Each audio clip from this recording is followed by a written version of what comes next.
ਵਾਹਿਗੁਰੂ ਸਾਹਿਬ ਜੀ।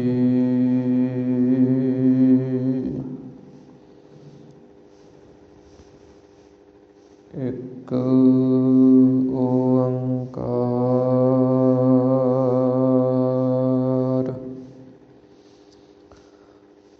ਸਤਿਨਾਮ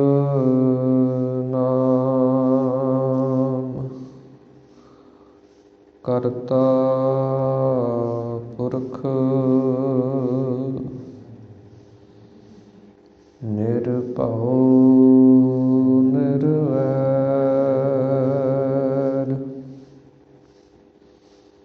ਅਕਾਲ ਮੂਰਤ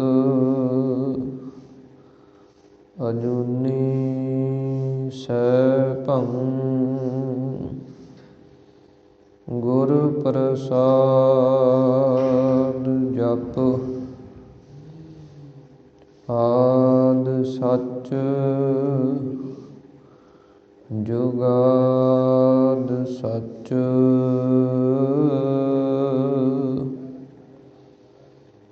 ਹੈ ਭੀ ਸੱਚ। ਨਾਨਕ ਹੋਸੀ ਭੀ ਸੱਚ।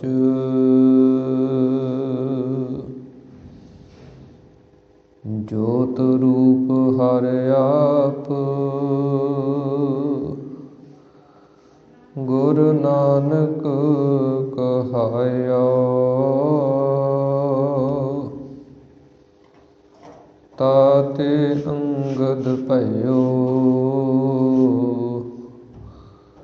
ਤਤ ਸਿਉ ਤਤ ਮਿਲਾਇਆ। ਅੰਗਦ ਕਿਰਪਾ ਧਾਰ ਅਮਰ ਸਤਿਗੁਰ ਥਿਰ ਕੀਆ। ਅਮਰਦਾਸ ਅੰਮ੍ਰਿਤ ਛਤਰ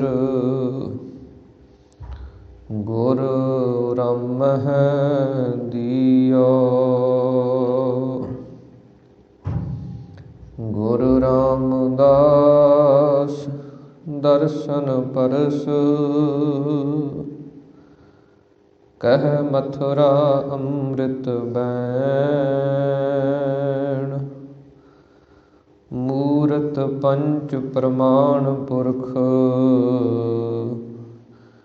ਗੁਰ ਅਰਜਨ ਭਿਖਹੁ ਨੈਣ।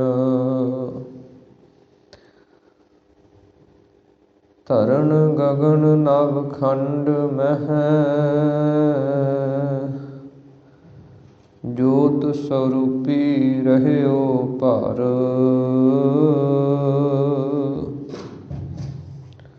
ਭਨ ਮਥੁਰਾ ਕਛ ਭੇਦ ਨਹੀਂ ਗੁਰ ਅਰਜਨ ਪਰਤਖ ਹਰ। ਕਹਾਂ ਬੁੱਧ ਪ੍ਰਭ ਤੁਛ ਹਮਾਰੀ ਬਰਨ ਸਕੈ ਮਹਿਮਾ ਜੋ ਤਿਹਾਰੀ। ਹਮ ਨਾ ਸਕਤ ਕਰ ਸਿਫਤ ਤੁਮਾਰੀ ਆਪ ਲਿਹੋ ਤੁਮ ਕਥਾ ਸੁਧਾਰੀ। ਮੂਕ ਊਚਰੈ ਸ਼ਾਸਤਰ ਖਟ ਪਿੰਗ ਗਿਰਨ ਚੜ ਜਾਇ।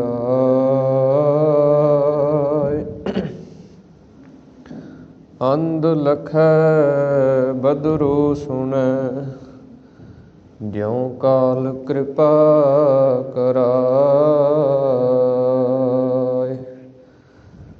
ਸੱਜਣ ਸੱਚਾ ਪਾਤਸ਼ਾਹ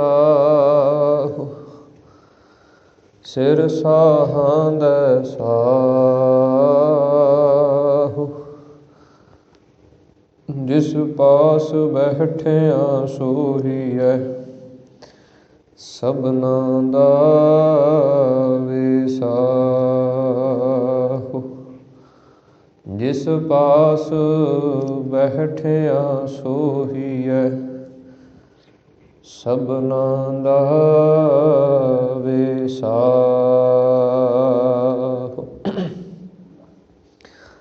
ਵਾਹਿਗੁਰੂ ਸਾਹਿਬ ਜੀ।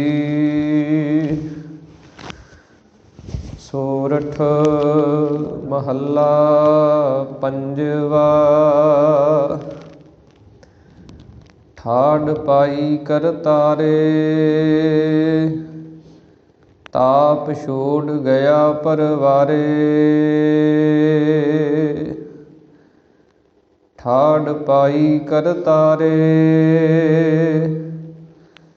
ਤਾਪ ਛੋੜ ਗਿਆ ਪਰਵਾਰੇ। ਗੁਰ ਪੂਰੈ ਹੈ ਰਾਖੀ, ਸਰਣ ਸੱਚੇ ਕੀ ਤਾਕੀ। ਪਰਮੇਸ਼ਰ ਆਪ ਹੋਆ ਰਖਵਾਲਾ, ਸ਼ਾਂਤ ਸਹਿਜ ਸੁਖ ਖਿਨ ਮਹਿ ਉਪਜੇ। ਮਨ ਹੋਆ ਸਦਾ ਸੁਖਾਲਾ, ਰਹਾਉ ਹਰ ਹਰ ਨਾਮ ਦਿਓ ਦਾਰੂ। ਤਿਨ ਸਗਲਾ ਰੋਗ ਬਿਦਾਰੂ, ਆਪਣੀ ਕਿਰਪਾ ਧਾਰੀ। ਤਿਨ ਸਗਲੀ ਬਾਤ ਸਵਾਰੀ, ਪ੍ਰਭ ਆਪਣਾ ਬਿਰਦ ਸਮਾਰਿਆ। ਹਮਰਾ ਗੁਣ ਅਵਗੁਣ ਨਾ ਵਿਚਾਰਿਆ, ਗੁਰ ਕਾ ਸ਼ਬਦ ਭਇਓ ਸਾਖੀ। ਤਿਨ ਸਗਲੀ ਲਾਜ ਰਾਖੀ, ਬੋਲਾਇਆ ਬੋਲੀ ਤੇਰਾ।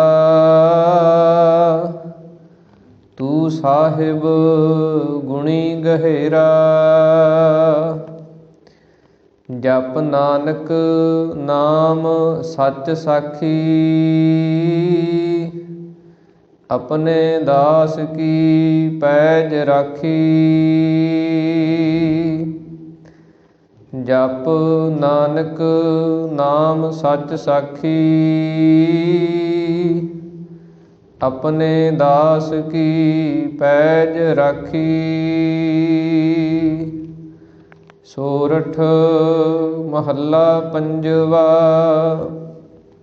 ਠਾਢ ਪਾਈ ਕਰਤਾਰੇ, ਤਾਪ ਛੋੜ ਗਿਆ ਪਰਵਾਰੇ। ਵਾਹਿਗੁਰੂ ਜੀ ਕਾ ਖਾਲਸਾ, ਵਾਹਿਗੁਰੂ ਜੀ ਕੀ ਫਤਿਹ। ਸਤਿਗੁਰਾਂ ਦੀ ਸਾਜੀ ਨਵਾਜੀ ਹੋਈ ਪਰਮ ਸਨਮਾਨ ਅਤੇ ਸਤਿਕਾਰਯੋਗ ਗੁਰੂ ਰੂਪ ਗੁਰੂ ਸਰੂਪ ਖਾਲਸਾ ਸਾਧ ਸੰਗਤ ਜੀਓ। ਅੰਤਰਜਾਮੀ ਗਰੀਬ ਨਿਵਾਜ ਅਕਾਲ ਪੁਰਖ ਪਰਮੇਸ਼ਰ ਵਾਹਿਗੁਰੂ ਜੀ ਦੀ ਅਤਿਅੰਤ ਕਿਰਪਾਲਤਾ ਰਹਿਮਤ ਬਖਸ਼ਿਸ਼ ਦਾ ਸਦਕਾ ਆਪਾਂ ਸਰਬੱਤਰ ਗੁਰਸਿੱਖ ਮਾਈ ਭਾਈ ਦਸਾਂ ਪਾਤਸ਼ਾਹੀਆਂ ਦੀ ਆਤਮਿਕ ਜੋਤ ਚਵਰ ਛਤਰ ਤਖਤ ਦੇ ਮਾਲਕ ਜੁਗ ਜੁਗ ਅਟਲ ਗੁਰਬਾਣੀ ਸਰੂਪ ਸਤਿਗੁਰੂ ਧੰਨ ਧੰਨ ਸਤਿਗੁਰੂ ਸ੍ਰੀ ਗੁਰੂ ਗ੍ਰੰਥ ਸਾਹਿਬ ਮਹਾਰਾਜ ਸੱਚੇ ਪਾਤਸ਼ਾਹ ਜੀ, ਜਿਨ੍ਹਾਂ ਦੀ ਪਾਵਨ ਪਵਿੱਤਰ ਹਜ਼ੂਰੀ ਦੇ ਅੰਦਰ ਸੁਸ਼ੋਭਿਤ ਹੋ ਕੇ ਅੰਮ੍ਰਿਤ ਵੇਲੇ ਦੇ ਦੀਵਾਨਾਂ ਦੀਆਂ ਹਾਜ਼ਰੀਆਂ ਭਰ ਕੇ ਆਪਣੇ ਸਮੇਂ ਨੂੰ, ਸਵਾਸਾਂ ਨੂੰ, ਜੀਵਨ ਨੂੰ ਸਫਲ ਬਣਾ ਰਹੇ ਹਾਂ। ਅੰਮ੍ਰਿਤ ਵੇਲੇ ਸਤਿਗੁਰਾਂ ਦੇ ਪਾਵਨ ਪ੍ਰਕਾਸ਼ ਦੀ ਸੇਵਾ, ਉਸ ਤੋਂ ਉਪਰੰਤ ਸਤਿਗੁਰਾਂ ਦੀ ਪਾਵਨ ਬਾਣੀ ਦੇ ਨਿਤਨੇਮ ਦੇ ਪਾਠ ਪੜ੍ਹੇ ਸੁਣੇ ਗਏ ਹਨ। ਜਿਸ ਤੋਂ ਉਪਰੰਤ ਸਤਿਗੁਰਾਂ ਦੀ ਪਾਵਨ ਗੁਰਬਾਣੀ ਦੀ ਚੱਲ ਰਹੀ ਲੜੀਵਾਰ ਕਥਾ,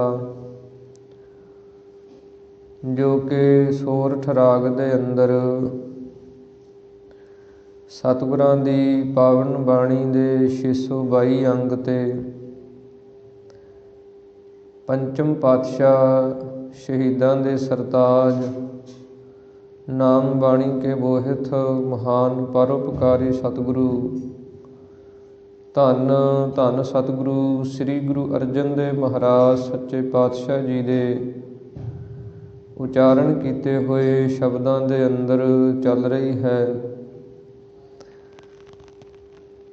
ਉਹਨਾਂ ਸ਼ਬਦਾਂ ਦੇ ਵਿੱਚੋਂ ਇੱਕ ਸ਼ਬਦ ਦਾ ਪਾਠ ਆਪਾਂ ਸਰਵਣ ਕੀਤਾ ਹੈ, ਜਿਸ ਦੀ ਕਥਾ ਵਿਚਾਰ ਆਪਾਂ ਰਲ ਮਿਲ ਕੇ ਸਾਂਝਿਆਂ ਕਰਨੀ ਹੈ। ਸਤਿਗੁਰੂ ਜੀ ਆਪਣੀ ਪਾਵਨ ਬਾਣੀ ਦੇ ਅੰਦਰ ਕਥਾ ਦਾ, ਕੀਰਤਨ ਦਾ ਬੜਾ ਵੱਡਾ ਫਲ, ਬੜਾ ਵੱਡਾ ਮਹਾਤਮ ਦੱਸਦੇ ਹਨ। ਸਤਿਗੁਰੂ ਜੀ ਕਹਿੰਦੇ, ਜਿਹੜਾ ਕੋਈ ਹਰੀ ਪਰਮੇਸ਼ਰ ਦੇ, ਪਰਮਾਤਮਾ ਦੇ ਗੁਣ ਜਿਹੜੇ ਹਨ ਉਹਨਾਂ ਦੀ ਵਿਚਾਰ ਨੂੰ ਸਰਵਣ ਕਰਦਾ ਹੈ, ਉਹਨੂੰ ਕੀ ਕੁਝ ਪ੍ਰਾਪਤ ਹੁੰਦਾ ਹੈ। ਸਤਿਗੁਰੂ ਜੀ ਬਚਨ ਕਰਦੇ ਹਨ, ਸਭ ਤੇ ਉੱਤਮ ਹਰਿ ਕੀ ਕਥਾ, ਨਾਮ ਸੁਨਤ ਦਰਦ ਦੁੱਖ ਲੱਥਾ। ਸ੍ਰੀ ਗੁਰੂ ਅਰਜਨ ਦੇਵ ਮਹਾਰਾਜ ਜੀ ਦੇ ਹੀ ਇਹ ਬਚਨ ਹਨ ਪਾਵਨ ਸੁਖਮਨੀ ਸਾਹਿਬ ਬਾਣੀ ਦੇ ਅੰਦਰ, ਕਿ ਸਭ ਤੋਂ ਉੱਤਮ ਜੋ ਹੈ ਉਹ ਹਰੀ ਪਰਮੇਸ਼ਰ ਦੀ, ਪਰਮਾਤਮਾ ਦੀ ਕਥਾ ਹੈ। ਸੰਸਾਰ ਦੇ ਅੰਦਰ ਕਥਾ ਕਹਾਣੀਆਂ ਬੜੀਆਂ ਹਨ, ਪਰ ਸਾਰੀਆਂ ਕਥਾ ਕਹਾਣੀਆਂ ਦੇ ਵਿੱਚੋਂ ਜੇ ਉੱਤਮ ਕਥਾ ਹੈ, ਸਭ ਤੋਂ ਸ੍ਰੇਸ਼ਟ ਕਥਾ ਹੈ, ਤਾਂ ਉਹ ਸਤਿਗੁਰੂ ਜੀ ਕਹਿੰਦੇ ਸਭ ਤੇ ਉੱਤਮ ਹਰਿ ਕੀ ਕਥਾ। ਹਰੀ ਜੋ ਪਰਮੇਸ਼ਰ ਵਾਹਿਗੁਰੂ ਪਰਮਾਤਮਾ ਹੈ, ਉਹਦੇ ਗੁਣਾਂ ਦੀ ਵਿਚਾਰ ਕਰਨੀ, ਉਹਦੀ ਸਿਫਤ ਸਲਾਹ ਕਰਨੀ, ਇਹ ਜਿਹੜੀ ਕਥਾ ਹੈ ਇਹ ਸਭ ਤੋਂ ਉੱਤਮ ਹੈ, ਕਿਉਂਕਿ ਇਸ ਕਥਾ ਦੇ ਅੰਦਰ ਨਾਮ ਦੀ ਵਿਚਾਰ ਹੈ। ਤੇ ਨਾਮ ਨੂੰ ਸੁਣ ਕੇ, ਨਾਮ ਸੁਨਤ ਦਰਦ ਦੁੱਖ ਲੱਥਾ। ਜਿੰਨੇ ਦਰਦ ਹਨ ਤਨ ਦੇ ਹਨ, ਮਨ ਦੇ ਹਨ, ਇਸੇ ਪ੍ਰਕਾਰ ਦੁੱਖ ਹਨ ਤਨ ਦੇ, ਮਨ ਦੇ, ਉਹ ਸਾਰੇ ਸਤਿਗੁਰੂ ਜੀ ਕਹਿੰਦੇ ਲੈ ਜਾਂਦੇ ਹਨ। ਇਸ ਕਰਕੇ ਸਤਿਗੁਰਾਂ ਨੇ ਇਹ ਪਾਵਨ ਪਵਿੱਤਰ ਸੰਗਤ ਦੀ ਜੋ ਮਰਿਆਦਾ ਕਾਇਮ ਕੀਤੀ ਹੈ, ਤੇ ਨਾਲ ਸਤਿਗੁਰਾਂ ਨੇ ਹੁਕਮ ਕੀਤਾ ਹੈ ਕਿ 2 ਵਕਤ ਸਵੇਰ ਦੇ ਅਤੇ ਸ਼ਾਮ ਦੇ ਗੁਰੂ ਕਿਆਂ ਸਿੱਖਾਂ ਨੇ ਜਿਹੜੀ ਸੰਗਤ ਹੈ ਉਹ ਜ਼ਰੂਰੀ ਕਰਨੀ ਹੈ, ਕਿਉਂਕਿ ਸੰਗਤ ਕਰਨ ਦੇ ਨਾਲ ਬਹੁਤ ਵੱਡੇ ਲਾਭ, ਬਹੁਤ ਵੱਡੇ ਗੁਣ ਜਿਹੜੇ ਉਹ ਸਾਡੇ ਅੰਦਰ ਆ ਜਾਂਦੇ ਹੈ। ਕਿਉਂਕਿ ਸੰਗਤ ਦਾ ਅਸਰ ਜਿਹੜਾ ਹੈ ਉਹ ਆਪਣੇ ਆਪ ਹੀ ਚੜ੍ਹ ਜਾਂਦਾ ਹੈ। ਇਸੇ ਪ੍ਰਕਾਰ ਸਤਿਗੁਰਾਂ ਨੇ ਆਪਣੇ ਪਾਵਨ ਪਵਿੱਤਰ ਇਤਿਹਾਸ ਦੁਆਰਾ ਸੰਗਤ ਦਾ ਮਹੱਤਵ ਜਿਹੜਾ ਹੈ ਉਹ ਵੱਡਾ ਤੇ ਉੱਤਮ ਦੱਸਿਆ ਹੈ। ਸਤਿਗੁਰੂ ਸ੍ਰੀ ਗੁਰੂ ਨਾਨਕ ਦੇਵ ਮਹਾਰਾਜ ਸੱਚੇ ਪਾਤਸ਼ਾਹ ਜੀ, ਜਿਨ੍ਹਾਂ ਦੇ ਬੜੇ ਸਿੱਖ ਹੋਏ ਹਨ, ਜਿਨ੍ਹਾਂ ਨੇ ਸਤਿਗੁਰਾਂ ਤੋਂ ਸਿੱਖੀ ਧਾਰਨ ਕੀਤੀ, ਨਾਮ ਦੀ ਬਾਣੀ ਦੀ ਕਮਾਈ ਕੀਤੀ, ਸਾਧ ਸੰਗਤ ਕਰਕੇ ਆਪਣੇ ਜੀਵਨ ਨੂੰ ਸਫਲ ਬਣਾਇਆ। ਉਹਨਾਂ ਗੁਰਸਿੱਖਾਂ ਦੇ ਵਿੱਚੋਂ 2 ਸਿੱਖ ਸਤਿਗੁਰਾਂ ਦੇ ਹੋਏ ਹਨ, ਜਿਨ੍ਹਾਂ ਦੇ ਨਾਮ ਭਾਈ ਮਾਲੋ ਜੀ ਤੇ ਭਾਈ ਮੰਗਾ ਜੀ ਕਰਕੇ ਆਉਂਦੇ ਹਨ। ਇੱਕ ਵਾਰੀ ਕਹਿੰਦੇ ਇਹ ਦੋਵੇਂ ਸਿੱਖ ਜਿਹੜੇ ਸਨ, ਭਾਈ ਮਾਲੋ ਤੇ ਭਾਈ ਮੰਗਾ, ਇਹ ਸਤਿਗੁਰੂ ਸ੍ਰੀ ਗੁਰੂ ਨਾਨਕ ਦੇਵ ਮਹਾਰਾਜ ਸੱਚੇ ਪਾਤਸ਼ਾਹ ਜੀ ਦੇ ਦਰਸ਼ਨ ਕਰਨ ਵਾਸਤੇ ਗਏ। ਇਹਨਾਂ ਜਾ ਕੇ ਬੇਨਤੀ ਕੀਤੀ ਕਿ ਮਹਾਰਾਜ ਸਾਨੂੰ ਕੋਈ ਉਪਦੇਸ਼ ਬਖਸ਼ਿਸ਼ ਕਰੋ, ਜਿਹਦੇ ਨਾਲ ਸਾਡੇ ਮਨ ਦੇ ਜਿਹੜੇ ਦੁੱਖ ਹਨ, ਮਨ ਦੇ ਅੰਦਰ ਜਿਹੜੇ ਵਿਸ਼ੇ ਵਿਕਾਰ ਕਾਮ ਕ੍ਰੋਧ ਲੋਭ ਚੱਲਦੇ ਹੈ, ਇਹ ਰੁਕ ਜਾਣ, ਇਹ ਸ਼ਾਂਤ ਹੋ ਜਾਣ। ਨਾਮ ਦੀ ਦਾਤ ਜਿਹੜੀ ਹੈ ਉਹ ਸਾਡੇ ਅੰਦਰ ਵਸ ਜਾਏ। ਤਾਂ ਉਸ ਸਮੇਂ ਸ੍ਰੀ ਗੁਰੂ ਨਾਨਕ ਦੇਵ ਮਹਾਰਾਜ ਜੀ ਨੇ ਬਚਨ ਕੀਤਾ।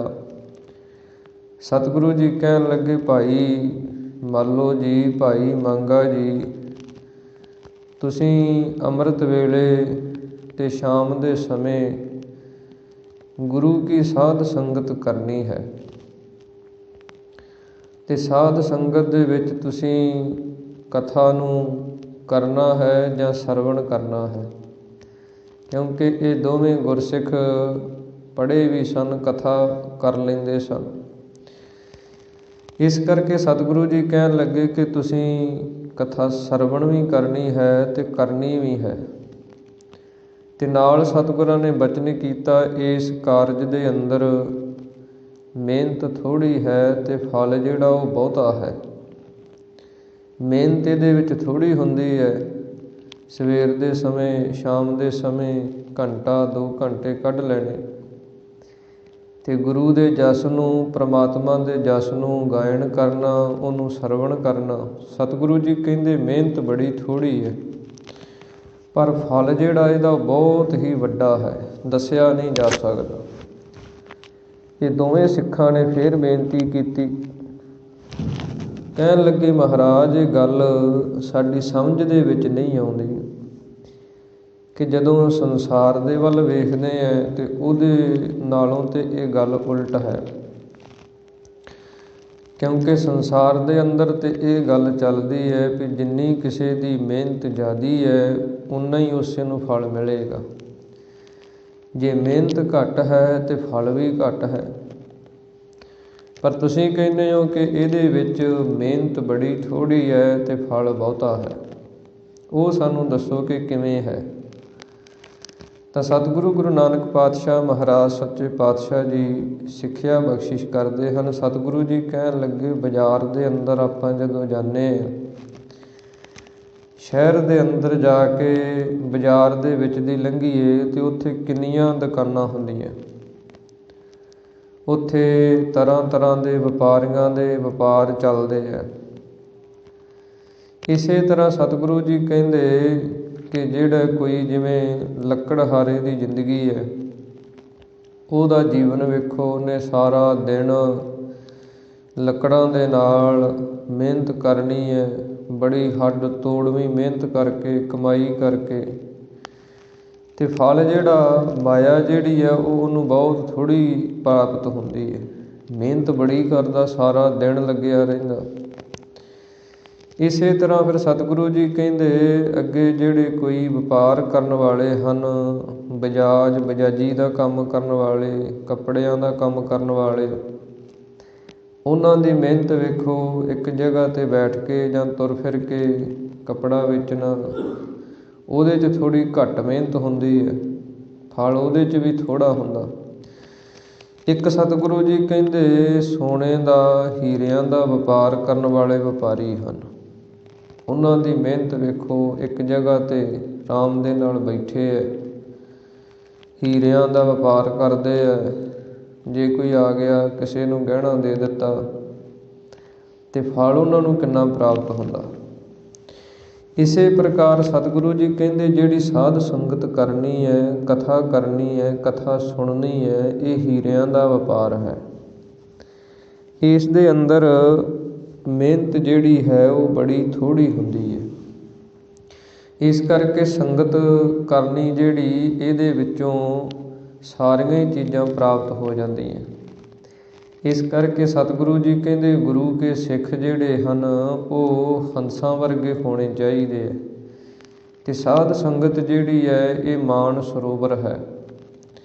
ਜਿਵੇਂ ਹੰਸ ਮਾਨ ਸਰੋਵਰ 'ਤੇ ਰਹਿੰਦਾ ਹੈ ਅਤੇ ਉੱਥੋਂ ਉਹ ਹੀਰੇ ਮੋਤੀ ਇਹਨਾਂ ਨੂੰ ਚੁਗਦਾ, ਇਹ ਉਹਦੀ ਖੁਰਾਕ ਹੈ। ਇਸ ਕਰਕੇ ਸਤਿਗੁਰੂ ਜੀ ਕਹਿੰਦੇ ਜਿਵੇਂ ਸਰਵਰ ਹੰਸਾ ਛੋੜ ਨਾ ਜਾਏ, ਕਿ ਜਿਹੜਾ ਹੰਸ ਹੈ ਉਹ ਮਾਨ ਸਰੋਵਰ ਨੂੰ ਛੱਡ ਕੇ ਹੋਰ ਕਿਸੇ ਛੱਪੜਾਂ 'ਤੇ ਜਾ ਕੇ ਡੱਡੀਆਂ ਮੱਛੀਆਂ ਨਹੀਂ ਚੁਗਦਾ। ਇਸੇ ਪ੍ਰਕਾਰ ਹੀ ਗੁਰੂ ਕਾ ਸਿੱਖ ਜਿਹੜਾ ਹੈ ਉਹ ਹੰਸ ਵਰਗਾ ਹੁੰਦਾ, ਅਤੇ ਉਹ ਗੁਰੂ ਕੀ ਸੰਗਤ ਦੇ ਵਿੱਚੋਂ ਗੁਰੂ ਕੀ ਪਾਵਨ ਬਾਣੀ ਦੇ ਜਿਹੜੇ ਸ਼ਬਦ ਹਨ ਇਹ ਹੀਰਿਆਂ ਵਰਗੇ ਹਨ। ਗੁਰੂ ਕੀ ਪਾਵਨ ਬਾਣੀ ਦੇ ਜਿਹੜੇ ਉਪਦੇਸ਼ ਹਨ ਇਹ ਕੀਮਤੀ ਲਾਲਾਂ ਵਰਗੇ ਹਨ। ਇਹਨਾਂ ਉਪਦੇਸ਼ਾਂ ਨੂੰ, ਇਹਨਾਂ ਸ਼ਬਦਾਂ ਨੂੰ ਗੁਰੂ ਕਾ ਸਿੱਖ ਆਪਣੇ ਮਨ ਦੀ ਖੁਰਾਕ ਬਣਾਉਂਦਾ ਹੈ, ਆਪਣੇ ਮਨ ਦੇ ਅੰਦਰ ਧਾਰਨ ਕਰਕੇ ਅਤੇ ਫਿਰ ਚੰਗੇ ਗੁਣ ਆਪਣੇ ਅੰਦਰ ਵਸਾਉਂਦਾ ਹੈ। ਇਸ ਪ੍ਰਕਾਰ ਫਿਰ ਸੰਗਤ ਕਰਦਿਆਂ ਕਰਦਿਆਂ ਉਹ ਹਰੀ ਪਰਮੇਸ਼ਰ ਦਾ ਰੂਪ ਜਿਹੜਾ ਉਹ ਹੋ ਜਾਂਦਾ। ਇਸ ਕਰਕੇ ਸਤਿਗੁਰੂ ਜੀ ਕਹਿੰਦੇ ਸੰਗਤ ਦਾ ਬਹੁਤ ਵੱਡਾ ਮਹਾਤਮ ਹੈ। ਭਾਈ ਗੁਰਦਾਸ ਸਾਹਿਬ ਜੀ ਨੇ ਆਪਣੀਆਂ ਵਾਰਾਂ ਦੇ ਅੰਦਰ ਸੰਗਤ ਦੀ ਬਾਬਤ ਬਚਨ ਉਚਾਰਨ ਕੀਤੇ ਹਨ ਕਿ ਜਿਵੇਂ ਇਸ ਸੰਸਾਰ ਦੇ ਅੰਦਰ ਕੋਈ ਜੰਗਲ ਆਪਾਂ ਵੇਖੀਏ, ਉਸ ਜੰਗਲ ਦੇ ਵਿੱਚ ਤਰ੍ਹਾਂ ਤਰ੍ਹਾਂ ਦੇ ਰੁੱਖ ਹਨ, ਤਰ੍ਹਾਂ ਤਰ੍ਹਾਂ ਦੇ ਬੂਟੇ ਹਨ, ਪਰ ਉਸ ਜੰਗਲ ਦੇ ਵਿੱਚ ਜੇ ਚੰਦਨ ਦਾ ਬੂਟਾ ਹੋਵੇ ਅਤੇ ਉਸ ਚੰਦਨ ਦੇ ਬੂਟੇ ਕਰਕੇ ਨਿੰਮ ਜਿਹੜਾ, ਇਸੇ ਪ੍ਰਕਾਰ ਹੋਰ ਜਿੰਨੇ ਕੌੜੇ ਰੁੱਖ ਮੰਨੇ ਉਹਨਾਂ ਦੇ ਵਿੱਚੋਂ ਵੀ ਸੁਗੰਧੀ ਆਉਣ ਲੱਗ ਪੈਂਦੀ ਹੈ, ਉਹਨਾਂ ਦੇ ਵਿੱਚੋਂ ਵੀ ਮਹਿਕ ਆਉਣ ਲੱਗ ਪੈਂਦੀ ਹੈ, ਕਿਉਂਕਿ ਉਹਨਾਂ ਨੇ ਸੰਗਤ ਜਿਹੜੀ ਉਹ ਚੰਦਨ ਦੀ ਕੀਤੀ ਹੈ। ਇਸੇ ਪ੍ਰਕਾਰ ਹੀ ਇੱਕ ਪਾਰਸ ਦੀ ਵੱਟੀ ਮੰਨੀ ਹੈ ਕਿ 8 ਧਾਤਾਂ ਹਨ, ਲੋਹਾ, ਤਾਂਬਾ, ਜਿਸਤ, ਸਿੱਕਾ। ਇਸੇ ਤਰ੍ਹਾਂ 8 ਧਾਤਾਂ ਜਿਹੜੀਆਂ ਹਨ ਜਦੋਂ ਪਾਰਸ ਦੀ ਵੱਟੀ ਨੂੰ ਛੂਹਦੀਆਂ, ਉਹਦੀ ਸੰਗਤ ਕਰਦੀਆਂ ਹਨ ਅਤੇ ਉਹ ਸੋਨਾ ਬਣ ਜਾਂਦੀਆਂ। ਇਸੇ ਪ੍ਰਕਾਰ ਹੀ ਜਿੰਨੀਆਂ ਆਪਾਂ ਛੋਟੀਆਂ ਵੱਡੀਆਂ ਨਦੀਆਂ ਵੇਖਦੇ ਹਾਂ, ਨਾਲੇ ਵੇਖਦੇ ਹਾਂ, ਇਹ ਸਾਰੇ ਵੱਖਰੇ ਵੱਖਰੇ ਹਨ, ਪਰ ਜਦੋਂ ਜਾ ਕੇ ਇਹ ਸਾਰੇ ਹੀ ਸਮੁੰਦਰ ਦੇ ਵਿੱਚ ਪੈ ਜਾਂਦੇ ਹੈ, ਫਿਰ ਇਹ ਸਮੁੰਦਰ ਦਾ ਰੂਪ ਬਣ ਜਾਂਦੇ। ਇਸ ਪ੍ਰਕਾਰ ਭਾਈ ਗੁਰਦਾਸ ਸਾਹਿਬ ਜੀ ਆਪਣੀਆਂ ਵਾਰਾਂ ਦੇ ਅੰਦਰ ਬਚਨ ਕਰਦੇ ਹਨ, ਚੰਦਨ ਸੰਗ ਬਨਾਸਪਤ ਸਭ ਚੰਦਨ ਹੋਵੈ, ਅਸ਼ਟ ਧਾਤ ਇੱਕ ਧਾਤ ਹੋਏ ਸੰਗ ਪਾਰਸ ਢੋਵੈ। ਇਸੇ ਪ੍ਰਕਾਰ ਭਾਈ ਗੁਰਦਾਸ ਸਾਹਿਬ ਜੀ ਬਚਨ ਕਰਦੇ ਹਨ, ਨਦੀਆਂ ਨਾਲੇ ਨਾਹੜੇ ਮਿਲ ਗੰਗ ਗੰਗੋਵੈ। ਇਸੇ ਪ੍ਰਕਾਰ ਹੀ ਸਤਿਗੁਰੂ ਜੀ ਕਹਿੰਦੇ ਹਨ ਕਿ ਜਿਵੇਂ ਇਹ ਚੀਜ਼ਾਂ ਸੰਗਤ ਕਰਕੇ ਆਪਣਾ ਰੂਪ ਬਦਲ ਜਾਂਦੀਆਂ, ਇਸੇ ਪ੍ਰਕਾਰ ਹੀ ਜਿਹੜਾ ਗੁਰੂ ਦੀ ਸੰਗਤ ਕਰਦਾ ਹੈ, ਸਾਧ ਸੰਗਤ ਕਰਦਾ ਹੈ, ਉਹ ਵੀ ਫਿਰ ਸੰਗਤ ਕਰਦਿਆਂ ਕਰਦਿਆਂ ਪਰਮੇਸ਼ਰ ਦਾ ਹੀ ਰੂਪ ਬਣ ਜਾਂਦਾ, ਕਿਉਂਕਿ ਵਿੱਚ ਸੰਗਤ ਹਰ ਪ੍ਰਭ ਵਸੈ ਜੀਓ। ਸਾਧ ਸੰਗਤ ਦੇ ਅੰਦਰ ਹਰੀ ਪਰਮੇਸ਼ਰ ਪ੍ਰਮਾਤਮਾ ਆਪ ਵਸਦਾ ਹੈ, ਅਤੇ ਜਿਹੜਾ ਸੰਗਤ ਕਰਦਾ ਹੈ ਉਹਦੇ ਅੰਦਰ ਫਿਰ ਉਹ ਪਰਮੇਸ਼ਰ ਵਾਲੇ ਗੁਣ, ਪ੍ਰਮਾਤਮਾ ਵਾਲੇ ਗੁਣ ਜਿਹੜੇ ਆ ਉਹ ਵਸ ਜਾਂਦੇ ਆ। ਉਹ ਨਾਮ ਦੀ ਕਮਾਈ, ਬਾਣੀ ਦੀ ਕਮਾਈ ਜਿਹੜੀ ਹੈ ਉਹ ਕਰਨ ਲੱਗ ਜਾਂਦਾ। ਇਸ ਕਰਕੇ ਸਤਿਗੁਰੂ ਜੀ ਆਪਣੀ ਪਾਵਨ ਬਾਣੀ ਦੁਆਰਾ ਸਾਨੂੰ ਸੰਗਤ ਦਾ ਉਪਦੇਸ਼ ਬਖਸ਼ਿਸ਼ ਕਰਦੇ ਹਨ। ਸਾਧ ਸੰਗਤ ਹੈ ਸਿਰ ਕਰਮਣ ਕੈ ਕਰਮਾ। ਸਤਿਗੁਰੂ ਜੀ ਕਹਿੰਦੇ ਚਾਹੇ ਮਨੁੱਖ ਸਾਰਾ ਦਿਨ ਜਿੰਨੇ ਮਰਜ਼ੀ ਕਰਮ ਕਰੀ ਜਾਏ, ਜਿੰਨੇ ਮਰਜ਼ੀ ਸਾਧਨ ਕਰੀ ਜਾਏ, ਪਰ ਸਾਰੇ ਕਰਮਾਂ ਦੇ ਵਿੱਚੋਂ ਜੇ ਕੋਈ ਸ਼੍ਰੋਮਣੀ ਕਰਮ ਹੈ, ਉੱਤਮ ਕਰਮ ਹੈ, ਅਤੇ ਉਹ ਸਾਧ ਸੰਗਤ ਹੈ। ਇਸ ਕਰਕੇ ਭਗਤ ਕਬੀਰ ਸਾਹਿਬ ਜੀ ਨੇ ਆਪਣੀ ਪਾਵਨ ਬਾਣੀ ਦੇ ਅੰਦਰ ਇਹ ਬਚਨ ਕੀਤੇ ਹਨ, ਕਬੀਰ ਏਕ ਘੜੀ ਆਧੀ ਘੜੀ, ਆਧੀ ਹੂੰ ਤੇ ਆਦ ਭਗਤਨ ਸੇਤੀ ਗੋਸ਼ਟੇ ਜੋ ਕੀਨੋ ਸੋ ਲਾਭ। ਥੋੜ੍ਹੇ ਤੋਂ ਥੋੜ੍ਹੇ ਸਮੇਂ ਨੂੰ ਵੀ ਜੇ ਆਪਾਂ ਸੰਗਤ ਕਰ ਲਈਏ, ਥੋੜ੍ਹੇ ਸਮੇਂ ਦੀ ਵੀ ਸੰਗਤ ਜਿਹੜੀ ਹੈ ਉਹ ਵੀ ਬਹੁਤਾ ਲਾਭ ਦੇ ਜਾਂਦੀ ਹੈ। ਇਸ ਕਰਕੇ ਸਤਿਗੁਰੂ ਜੀ ਸੰਗਤ ਦਾ ਉਪਦੇਸ਼ ਆਪਾਂ ਨੂੰ ਬਖਸ਼ਿਸ਼ ਕਰਦੇ ਹਨ, ਜੋ ਆਪਣੇ 'ਤੇ ਮਹਾਨ ਕਿਰਪਾ ਸਤਿਗੁਰਾਂ ਨੇ ਕੀਤੀ ਹੈ। ਹਰ ਰੋਜ਼ ਆਪਾਂ ਸੰਗਤ ਕਰਕੇ ਗੁਰੂ ਕੇ ਪਾਵਨ ਸ਼ਬਦ ਦੀ ਵਿਚਾਰ ਨੂੰ ਸਰਵਣ ਕਰਦੇ ਹਾਂ। ਸੋ ਉਸੇ ਪ੍ਰਕਾਰ ਹੀ ਆਓ ਆਉਣ ਅੱਗੇ ਦਾ ਜੋ ਸ਼ਬਦ ਹੈ, ਜਿਸ ਦਾ ਪਾਠ ਆਪਾਂ ਸਰਵਣ ਕੀਤਾ ਹੈ, ਉਸ ਪਾਵਨ ਪਵਿੱਤਰ ਸ਼ਬਦ ਦੀ ਵਿਚਾਰ ਨੂੰ ਆਪਾਂ ਰਲ ਮਿਲ ਕੇ ਸਰਵਣ ਕਰੀਏ। ਸਾਰੀ ਸੰਗਤ ਇੱਕ ਵਾਰ ਪ੍ਰੇਮ ਦੇ ਨਾਲ ਉਚਾਰਨ ਕਰੋ ਜੀ। ਸਤਿਨਾਮ ਸ੍ਰੀ ਵਾਹਿਗੁਰੂ ਸਾਹਿਬ ਜੀ। ਵਾਹਿਗੁਰੂ ਸਾਹਿਬ ਜੀ। ਸੋਰਠ ਮਹੱਲਾ ਪੰਜਵਾ। ਠਾਢ ਪਾਈ ਕਰਤਾਰੇ, ਤਾਪ ਛੋੜ ਗਿਆ ਪਰਵਾਰੇ।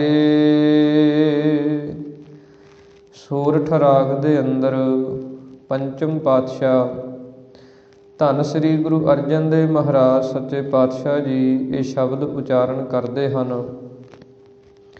ਇਸ ਸ਼ਬਦ ਦੀ ਜੋ ਉਥਾਨਕਾ ਹੈ, ਜੋ ਇਤਿਹਾਸਕ ਪੱਖ ਹੈ ਕਿ ਕਿਸ ਸਮੇਂ ਸਤਿਗੁਰਾਂ ਨੇ ਇਹ ਸ਼ਬਦ ਉਚਾਰਨ ਕੀਤਾ, ਕਿਉਂਕਿ ਸਤਿਗੁਰਾਂ ਦੀ ਪਾਵਨ ਬਾਣੀ ਦੇ ਬਚਨ ਹਨ। ਪ੍ਰਥਾਏ ਸਾਖੀ ਮਹਾਂਪੁਰਖ ਬੋਲਦੇ, ਸਾਂਝੀ ਸਗਲ ਜਹਾਨੈ।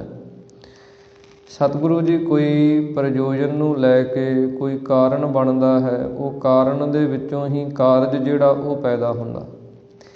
ਇਸ ਕਰਕੇ ਇਹਦਾ ਸ਼ਬਦ ਦਾ ਜੋ ਕਾਰਨ ਹੈ ਉਹ ਇਹ ਹੈ ਕਿ ਜਿਸ ਸਮੇਂ ਸਤਿਗੁਰਾਂ ਦੇ ਘਰ ਦੇ ਅੰਦਰ ਸਾਹਿਬਜ਼ਾਦੇ ਦੇ ਰੂਪ ਦੇ ਅੰਦਰ ਧੰਨ ਸ੍ਰੀ ਗੁਰੂ ਹਰਗੋਬਿੰਦ ਸਾਹਿਬ ਮਹਾਰਾਜ ਛੇਵੇਂ ਪਾਤਸ਼ਾਹ ਪ੍ਰਗਟ ਹੋਏ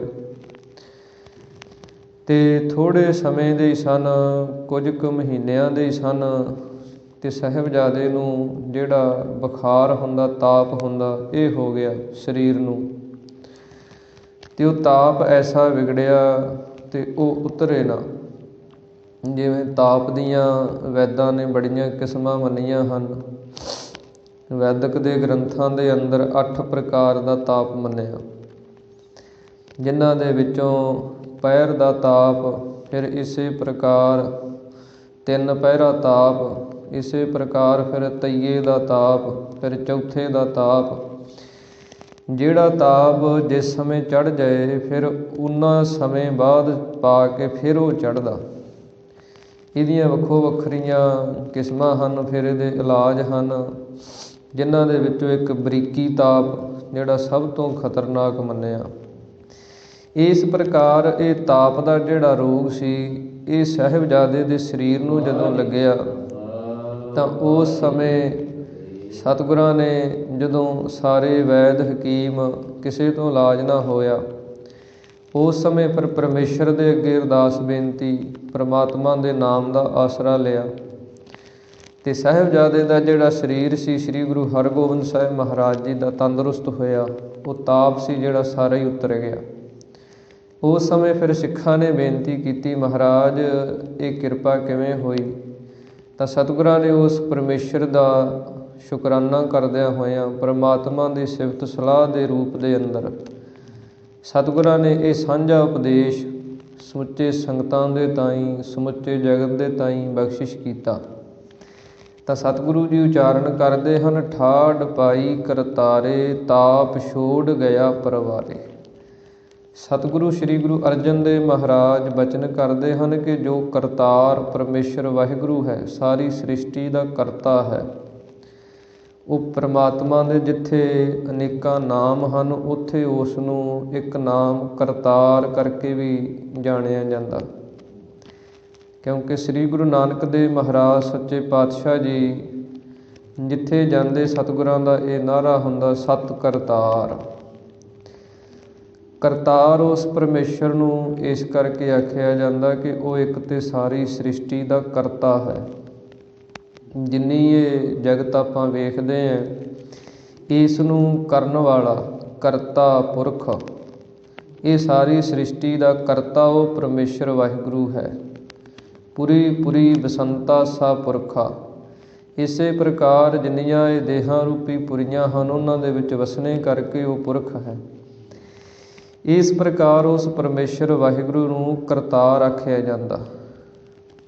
ਧੰਨ ਗੁਰੂ ਗੋਬਿੰਦ ਸਿੰਘ ਮਹਾਰਾਜ ਸੱਚੇ ਪਾਤਸ਼ਾਹ ਜੀ ਨੇ ਵੀ ਆਪਣੀ ਪਾਵਨ ਬਾਣੀ ਦਸਮ ਬਾਣੀ ਦੇ ਅੰਦਰ ਪਰਮੇਸ਼ਰ ਵਾਹਿਗੁਰੂ ਜੀ ਨੂੰ ਕਰਤਾਰ ਸ਼ਬਦ ਦੇ ਨਾਲ ਸੰਬੋਧਨ ਕੀਤਾ ਹੈ। ਬਿਨ ਕਰਤਾਰ ਨ ਕਿਰਤਮ ਮਾਨੋ, ਆਦ ਅਜੋਨ ਅਜੈ ਅਬਨਾਸੀ ਤਿਹ ਪਰਮੇਸ਼ਰ ਜਾਨੋ।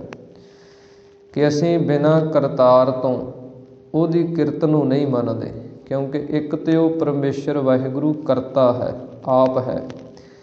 ਦੂਜੀ ਉਸ ਦੀ ਇਹ ਕਿਰਤ ਹੈ ਜਿਹੜੀ ਇਹ ਸੰਸਾਰ ਦੇ ਅੰਦਰ ਉਸ ਨੇ ਕੀਤੀ ਹੈ। ਜਿੰਨੇ ਉਸ ਨੇ ਪੀਰ ਫਕੀਰ ਦੇਵੀ ਦੇਵਤੇ ਭੇਜੇ ਹਨ, ਸਭ ਉਸੇ ਦੀ ਕਿਰਤ ਹੈ। ਤਾਂ ਧੰਨ ਗੁਰੂ ਗੋਬਿੰਦ ਸਿੰਘ ਮਹਾਰਾਜ ਸੱਚੇ ਪਾਤਸ਼ਾਹ ਕਹਿੰਦੇ ਹਨ, ਬਿਨ ਕਰਤਾਰ ਨ ਕਿਰਤਮ ਮਾਨੋ। ਅਸੀਂ ਉਸ ਕਰਤਾਰ ਨੂੰ, ਪਰਮੇਸ਼ਰ ਅਕਾਲ ਪੁਰਖ ਨੂੰ, ਜਿਹਨੇ ਸਭ ਨੂੰ ਭੇਜਿਆ ਬਣਾਇਆ, ਉਹਨੂੰ ਮੰਨਦੇ ਹਾਂ। ਇਸ ਕਰਕੇ ਸਤਿਗੁਰੂ ਜੀ ਕਹਿੰਦੇ, ਐਸੇ ਕਰਤਾਰ ਨੇ ਠਾਂਡ ਪਾਈ। ਜਿਹੜੀ ਠੰਡ ਹੈ, ਸ਼ਾਂਤੀ ਹੈ, ਉਹ ਪਾ ਦਿੱਤੀ। ਤਾਪ ਛੋੜ ਗਿਆ ਪਰਵਾਰੇ। ਜਿਹੜਾ ਤਾਪ ਸੀ ਸਰੀਰ ਨੂੰ, ਉਹ ਸਾਰਾ ਹੀ ਛੱਡ ਗਿਆ ਅਤੇ ਸਹਿਤ ਪਰਿਵਾਰ ਦੇ ਜਿਹੜੀ ਸ਼ਾਂਤੀ ਹੈ, ਸੁੱਖ ਹੈ, ਉਹ ਹੋ ਗਿਆ। ਕਿਉਂਕਿ ਜਦੋਂ ਸਾਹਿਬਜ਼ਾਦੇ ਦਾ ਤਾਪ ਨਹੀਂ ਸੀ ਟੁੱਟਦਾ ਅਤੇ ਸਾਰੇ ਪਰਿਵਾਰ ਦੇ ਅੰਦਰ ਬੇਚੈਨੀ ਸੀ। ਮਾਤਾ ਗੰਗਾ ਜੀ ਨੂੰ ਬੜਾ ਫਿਕਰ ਸੀ। ਇਸ ਪ੍ਰਕਾਰ ਉਹ ਸਾਰੇ ਪਰਿਵਾਰ ਦੇ ਸਹਿਤ ਹੀ ਸਤਿਗੁਰੂ ਜੀ ਕਹਿੰਦੇ ਸ਼ਾਂਤੀ ਅਤੇ ਸੁੱਖ ਹੋ ਗਿਆ। ਇਸੇ ਪ੍ਰਕਾਰ ਅਧਿਆਤਮਕ ਰੂਪ ਦੇ ਅੰਦਰ ਜਿਹੜੇ ਕੋਈ ਜਗਿਆਸੂ ਹਨ, ਪਰਮੇਸ਼ਰ ਦੇ ਰਸਤੇ 'ਤੇ ਪ੍ਰਮਾਤਮਾ ਦੀ ਸਿਫਤ ਸਲਾਹ ਦੇ ਅੰਦਰ ਜੁੜੇ ਹੋਏ ਹਨ, ਉਹਨਾਂ ਦੀ ਬਾਬਤ ਸਤਿਗੁਰੂ ਜੀ ਬਚਨ ਕਰਦੇ ਹਨ ਕਿ ਉਹਨਾਂ ਦੇ ਅੰਦਰ ਵੀ ਜਿਹੜੀ ਠੰਡ ਹੈ, ਸ਼ਾਂਤੀ ਹੈ, ਉਹ ਕਰਤੇ ਵਾਹਿਗੁਰੂ ਪਰਮੇਸ਼ਰ ਨੇ ਆਪਣੇ ਨਾਮ ਦੁਆਰਾ ਪਾ ਦਿੱਤੀ ਹੈ। ਕਿਉਂਕਿ ਪਰਮੇਸ਼ਰ ਦਾ ਨਾਮ ਜਿਹੜਾ ਹੈ ਨਾ, ਉਹ ਬੜਾ ਠੰਡਾ ਹੈ, ਉਹ ਬੜਾ ਸ਼ਾਂਤੀ ਵਾਲਾ ਹੈ, ਸੁੱਖ ਦੇਣ ਵਾਲਾ ਹੈ। ਕਿਉਂਕਿ ਸਤਿਗੁਰਾਂ ਦੇ ਬਚਨ ਹਨ, ਕਲ ਤਾਤੀ ਠੰਡਾ ਹਰ ਨਾਮ। ਜਿਹੜਾ ਕਲਯੁਗ ਦਾ ਸਮਾਂ ਹੈ, ਕਲਯੁਗ ਦੇ ਅੰਦਰ ਜੋ ਵਿਸ਼ੇ ਵਾਸ਼ਨਾ ਵਿਕਾਰ ਹਨ, ਇਹ ਤੱਤੇ ਹਨ, ਅੱਗ ਵਾਂਗੂ ਹਨ, ਸਾੜ ਦਿੰਦੇ ਹੈ। ਕ੍ਰੋਧ ਵੀ ਸਾੜ ਦਿੰਦਾ ਹੈ, ਕਾਮ ਵੀ ਸਾੜ ਦਿੰਦਾ ਹੈ, ਲੋਭ ਵੀ ਸਾੜ ਦਿੰਦਾ ਹੈ, ਹੰਕਾਰ ਦੇ ਅੰਦਰ ਵੀ ਮਨੁੱਖ ਸੜ ਜਾਂਦਾ। ਉੱਥੇ ਪਰਮੇਸ਼ਰ ਦਾ ਜਿਹੜਾ ਨਾਮ ਹੈ, ਸਤਿਗੁਰੂ ਜੀ ਕਹਿੰਦੇ ਇਹ ਠੰਡਾ ਹੈ। ਅਤੇ ਇਹ ਜਿਨ੍ਹਾਂ ਦੇ ਅੰਦਰ ਵਸ ਗਿਆ, ਤਾਪ ਛੋੜ ਗਿਆ ਪਰਵਾਰੇ। ਉਹਨਾਂ ਦੇ ਜਿਹੜੇ ਤਾਪ ਹਨ, ਪਾਵਨ ਬਾਣੀ ਦੇ ਅੰਦਰ 3 ਤਰ੍ਹਾਂ ਦੇ ਤਾਪ ਮੰਨੇ ਹਨ, ਆਦਿ ਵਿਆਧੀ ਅਤੇ ਉਪਾਧੀ। ਤੀਨੇ ਤਾਪ ਨਿਵਾਰਨ ਹਾਰਾ, ਦੁਖ ਹੰਤਾ ਸੁਖ ਰਾਸ, ਤਾ ਕੋ ਬਿਘਨ ਨ ਕੋਊ ਲਾਗੈ, ਜਾ ਕੀ ਪ੍ਰਭ ਆਗੈ ਅਰਦਾਸ। ਇਸ ਕਰਕੇ ਸਤਿਗੁਰੂ ਜੀ ਬਚਨ ਕਰਦੇ ਹਨ ਕਿ ਉਹਨਾਂ ਦੇ ਜਿਹੜੇ ਮਾਨਸਿਕ ਤਾਪ ਸਨ, ਸਰੀਰ ਦੇ ਤਾਪ ਸਨ, ਜਾਂ ਕੋਈ ਉੱਪਰੋਂ ਅਚਨਚੇਤ ਕੋਈ ਪੀੜਾ, ਕੋਈ ਬਿਪਤਾ, ਕੋਈ ਦੁੱਖ ਦੀ ਘੜੀ ਬਣ ਜਾਂਦੀ ਹੈ, ਉਹ ਸਾਰੇ ਹੀ ਤਾਪ ਜਿਹੜੇ ਹੈ, ਉਹਨਾਂ ਦੇ ਸਹਿਤ ਪਰਿਵਾਰ ਦੇ ਸ਼ੁਭ ਗੁਣਾਂ ਦੇ ਜਿਹੜੇ ਪਰਿਵਾਰ ਹਨ, ਚੰਗੇ ਗੁਣਾਂ ਦੇ ਸਹਿਤ ਹੀ ਸ਼ਾਂਤੀ ਅਤੇ ਸੁੱਖ ਹੋ ਗਿਆ। ਗੁਰ ਪੂਰੈ ਹੈ ਰਾਖੀ, ਸਰਨ ਸੱਚੇ ਕੀ ਤਾਕੀ। ਸਤਿਗੁਰੂ ਜੀ ਉਚਾਰਨ ਕਰਦੇ ਹਨ ਕਿ ਪੂਰੇ ਗੁਰਾਂ ਨੇ ਉਹਨਾਂ ਦੀ ਰਾਖੀ ਕਹੀਏ, ਰੱਖਿਆ ਕੀਤੀ ਹੈ, ਉਹਨਾਂ ਦੀ ਸਹਾਇਤਾ ਕੀਤੀ ਹੈ। ਕਿਹਨਾਂ ਦੀ ਕੀਤੀ ਹੈ? ਜਿਨ੍ਹਾਂ ਨੇ ਸਰਨ ਸੱਚੇ ਕੀ ਤਾਕੀ। ਤਾਕੀ ਦਾ ਭਾਵ ਹੈ ਤੱਕਣਾ ਕੀਤੀ ਹੈ। ਜਿਨ੍ਹਾਂ ਨੇ ਸੱਚੇ ਅਕਾਲ ਪੁਰਖ ਪਰਮੇਸ਼ਰ ਦੀ, ਗੁਰੂ ਦੀ ਸ਼ਰਨ ਤੱਕੀ ਹੈ, ਓਟ ਆਸਰਾ ਜਿਨ੍ਹਾਂ ਨੇ ਸੱਚੇ ਅਕਾਲ ਪੁਰਖ ਦਾ ਲਿਆ ਹੈ, ਉਹਨਾਂ ਦੀ ਰੱਖਿਆ ਉਹ ਪਰਮੇਸ਼ਰ ਵਾਹਿਗੁਰੂ ਨੇ ਆਪ ਕੀਤੀ ਹੈ। ਪਰਮੇਸ਼ਰ ਆਪ ਹੋਆ ਰਖਵਾਲਾ। ਸਤਿਗੁਰੂ ਜੀ ਬਚਨ ਕਰਦੇ ਹਨ, ਉਹ ਜੋ ਪਰਮੇਸ਼ਰ ਪਰਮ ਈਸ਼ਰ, ਸਭ ਤੋਂ ਵੱਡਾ ਈਸ਼ਰ ਪਰਮੇਸ਼ਰ ਵਾਹਿਗੁਰੂ ਹੈ, ਉਹ ਆਪ ਹੋਵਾ ਰਖਵਾਲਾ। ਉਹ ਆਪ ਹੀ ਆਪਣੇ ਭਗਤਾਂ ਦਾ, ਸੇਵਕਾਂ ਦਾ ਰਖਵਾਲਾ ਕਹੀਏ, ਰੱਖਿਆ ਕਰਨ ਵਾਲਾ ਉਹ ਪਰਮੇਸ਼ਰ ਵਾਹਿਗੁਰੂ ਆਪ ਹੋਇਆ ਹੈ। ਸ਼ਾਂਤ ਸਹਿਜ ਸੁਖ ਖਿਨ ਮਹਿ ਉਪਜੇ, ਮਨ ਹੋਵਾ ਸਦਾ ਸੁਖਾਲਾ ਰਹਾਉ। ਸਤਿਗੁਰੂ ਗੁਰੂ ਅਰਜਨ ਦੇਵ ਮਹਾਰਾਜ ਅੱਗੇ ਬਚਨ ਕਰਦੇ ਹਨ। ਸਤਿਗੁਰੂ ਜੀ ਕਹਿੰਦੇ ਸ਼ਾਂਤ ਸਹਿਜ ਜਿਹੜੀ ਮਨ ਦੀ ਸ਼ਾਂਤੀ ਸੀ, ਸਹਿਜ ਜਿਹੜੀ ਆਤਮਿਕ ਅਵਸਥਾ ਸੀ, ਇਸੇ ਪ੍ਰਕਾਰ ਜਿਹੜਾ ਆਤਮਿਕ ਅਧਿਆਤਮਿਕ ਪੱਖ ਦਾ ਸੁੱਖ ਸੀ, ਖਿਨ ਮਹਿ ਉਪਜੇ, ਇੱਕ ਛਿਣ ਦੇ ਅੰਦਰ ਹੀ ਉਹਨਾਂ ਦੇ ਅੰਦਰ ਪ੍ਰਗਟ ਹੋ ਗਿਆ, ਪੈਦਾ ਕਰ ਦਿੱਤਾ ਉਹ ਪਰਮੇਸ਼ਰ ਨੇ। ਇਸ ਪ੍ਰਕਾਰ ਜਿਹੜਾ ਮਨ ਸਾਡਾ ਤਰ੍ਹਾਂ ਤਰ੍ਹਾਂ ਦੇ ਫੁਰਨਿਆਂ ਦੇ ਅੰਦਰ, ਤ੍ਰਿਸ਼ਨਾ ਦੇ ਅੰਦਰ, ਚੰਚਲਤਾ ਦੇ ਅੰਦਰ कबहू जियड़ा ऊब चढ़त है, कबहू जाए प्याले। लोभी जियड़ा थिर न रहत है, चारे कुंटा पाले। कबीर मन पंखी भयो, उड उड दह दिस जाए। जो जैसी संगत मिलै, सो तैसो फल खाए। ਇਹ ਸਾਡੇ ਮਨ ਦੀ ਅਵਸਥਾ ਹੈ ਕਿ ਮਨ ਜਿਹੜਾ ਉਹ ਪੰਛੀ ਦੀ ਨਿਆਈ ਤਰ੍ਹਾਂ ਤਰ੍ਹਾਂ ਦੇ ਦਰਖਤਾਂ ਦੇ, ਤਰ੍ਹਾਂ ਤਰ੍ਹਾਂ ਦੇ ਵਿਸ਼ੇ ਵਿਕਾਰਾਂ ਦੇ ਵਿੱਚ ਭੱਜਾ ਫਿਰਦਾ। ਐਸਾ ਜਿਹੜਾ ਭੱਜਦਾ ਦੌੜਦਾ ਮਨ ਹੈ, ਸਤਿਗੁਰੂ ਜੀ ਕਹਿੰਦੇ ਜਦੋਂ ਗੁਰੂ ਨੇ, ਪਰਮੇਸ਼ਰ ਨੇ ਕਿਰਪਾ ਕੀਤੀ ਤੇ ਉਹ ਸ਼ਾਂਤ ਹੋ ਗਿਆ, ਠੰਡਾ ਹੋ ਗਿਆ। ਮਨ ਵਸ ਆਵੈ ਨਾਨਕਾ, ਜੇ ਪੂਰਨ ਕਿਰਪਾ ਹੋਏ। ਜਿਨ੍ਹਾਂ ਦੇ ਉੱਤੇ ਪੂਰਨ ਕਿਰਪਾ ਪਰਮੇਸ਼ਰ ਨੇ ਕਰ ਦਿੱਤੀ, ਉਹਨਾਂ ਦਾ ਮਨ ਜਿਹੜਾ ਉਹ ਸਦਾ ਹੀ ਸੁਖਾਲਾ, ਕਹੀਏ ਸੁਖ ਵਾਲਾ ਬਣ ਗਿਆ।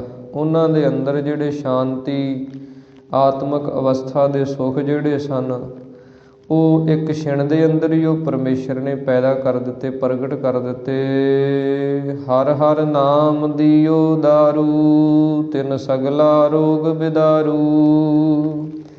ਤਾਂ ਗੁਰਸਿੱਖਾਂ ਨੇ ਬੇਨਤੀ ਕੀਤੀ ਕਿ ਮਹਾਰਾਜ ਸਾਹਿਬਜ਼ਾਦੇ ਦੇ ਤਾਪ ਨੂੰ ਬੜੇ ਬੜੇ ਵੈਦਾਂ ਹਕੀਮਾਂ ਤੋਂ ਇਲਾਜ ਕਰਾਇਆ ਤੇ ਠੀਕ ਨਹੀਂ ਸੀ ਹੋਏ, ਤੇ ਹੁਣ ਤੁਸੀਂ ਕਿਹੜੀ ਦਵਾ ਬੂਟੀ ਕੀਤੀ ਹੈ, ਕਿਹੜੀ ਦਵਾਈ ਦਿੱਤੀ ਹੈ ਜਿਹਦੇ ਨਾਲ ਇਹ ਸਾਰਾ ਤਾਪ ਦਾ ਰੋਗ ਲੈ ਗਿਆ।